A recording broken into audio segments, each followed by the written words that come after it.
Պատասխանում եմ հրապարակավ։ Պարլամենտական երկրներում, որտեղ ուժերի հարաբերակցությունը պարբերաբար կարող է փոխվել, իմպիչմենթը նույնիսկ փոքր սխալի դեպքում վարչապետին անվստահություն հայտնելու իրավական գործիք է։ Այդպիսին է Հայաստանի պարլամենտը։ Ոչ։ Հայաստանում մեկ մարդու եւ մեկ խմբակցության բացարձակ իշխանություն է, մեկ մարդու դիկտատուրա, քաղաքական մեծամասնություն ՔՊ-ի վրա։ Այսօրվա Հայաստանում իմպիչմենթի գործընթացը հնարավոր է եւ պետք է սկսել միայն այն ժամանակ, երբ երկրում կա իրական երկիշխանություն։ Երբ այս իշխանությունը չի տիրապետում իրավիճակին, թելադրողը փողոցն ու ընդդիմությունն են, երբ ուժային կառույցները չեն համարձակվի արյունայողության հրաման կատարել։ Այսօր նման իրավիճակ է։ Ոչ։ Վերջերս ՀՀԿ գործադիր մարմնի անդամ Դավիթ Հարությունյանն էլ էր ասում. Հայաստանում իմպիչմենթը հնարավոր է միայն այն դեպքում, երբ առկա է հզոր հանրային ճնշում։ Պետք է փորձել նման իրավիճակ ստեղծել։ Այո։ Կամ մեկ այլ մեկնաբանություն։ Փորձառու Դավիթ Հարությունյանը ասում է. նախաձեռնողները պրիմիտիվ չեն, ճկուն են եւ իր կարծիքով իրական նպատակը վարչապետի միասնական թեկնածու որոշելն է, առանց որի հնարավոր չէ իմպիչմենթ սկսել։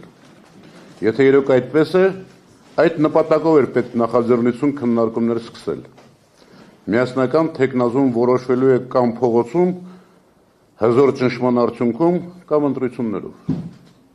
Քայլերի հերթականությունը խառնելը ավանտյուրա է կամ սադրանք, կամ այլ նպատակ է հետապնդում։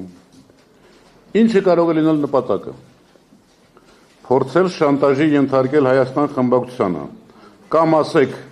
իմպիչմենթի են գնում երկրորդ նախագահ Ռոբերտ Քոչարյանի թեկնածությամբ, կամ ընդունեք Ռոբերտ Քոչարյանը ձեր թեկնածուն չէ։ Էդգար Ղազարյանը, Նարեկ Մալյանը պարբերաբար երգում են։ Ռոբերտ Քոչարյանը ռեսուրս չունի, ինձ հետաքրքիր է ումից են փոխարել այս միտքը, Ռոբերտ Քոչարյանը Հայաստան դաշինքի ղեկավարը չէ։ Ես հստակ հնչեցնում եմ Ռոբերտ Քոչարյանի անունը որպես վարչապետի թեկնածու Հայաստան խմբակցության կողմից, ասում է Էդգար Ղազարյանը։ Էդգար Ղազարյանը հանդիպել է երկրորդ, երրորդ նախագահներին Բագրատ Սրբազանին։ Մամուլում Էդգարին հղումով հրապարակում եղավ, որ միայն երկրորդ նախագահը չի ողջունել հենց այսօր իմպիչմենթ սկսելու գաղափարը։ Հարգելի լրագրողներ, հաշվեք, ես գիտեմ, չգիտեմ նախագահների հետ զրույցների բովանդակությունը։ Երրորդ նախագահը ողջունել է հենց այսօր իմպիչմենթ սկսելու ծրագիրը։ Թող Էդգարը ասի։ Եթե ասած ողջունել է, ես առաջարկում եմ պատիվ ունեմ խմբակցությանը սկսել թեկնածուի անուն տալ։